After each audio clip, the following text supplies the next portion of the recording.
Uma notícia importante para quem está com dívidas de cartão de crédito, bancos e telefonia. O Procon estadual está realizando um feirão para negociar os débitos. Uma oportunidade para você limpar o nome e voltar a ter crédito no comércio. No primeiro dia de atendimento no feirão do Procon, seu Evangelino chegou cedo. Quer pagar as dívidas e ter o nome limpo. É bom pagar, né? Para ficar tudo em dias, para não ter crédito no comércio, né? Fazer outros cartões. Voltar a comprar. Voltar a comprar, né? Do ano passado, o número de famílias inadimplentes no estado chegou a 130 mil. É o que aponta a Confederação Nacional do Comércio.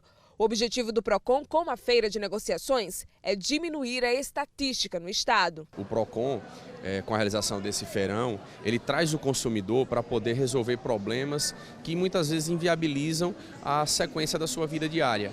Então, para evitar que esses problemas sejam levados ao órgão, que demande toda a estrutura de instauração de procedimento, nós realizamos esse feirão para facilitar a vida do consumidor. As empresas que estão neste shopping de Nossa Senhora do Socorro são de telefonia, bancos e cartões de crédito. Os descontos variam. Quanto maior o tempo da dívida, melhor pode ser o abatimento sobre os juros. Em meio ao desejo de ter a dívida quitada, uma pergunta pode ser comum.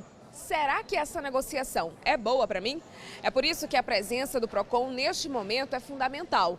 É o órgão quem vai analisar a proposta final da empresa. Muitos consumidores procuram a gente, às vezes eles nem negociam com a gente, conseguem negociar direto com a empresa, mas eles sempre pedem ajuda e auxílio do Procon para saber se realmente aquela oferta que a empresa está trazendo é vantajosa para ele. O feirão segue até a sexta-feira, das 8 da manhã às 6 da tarde.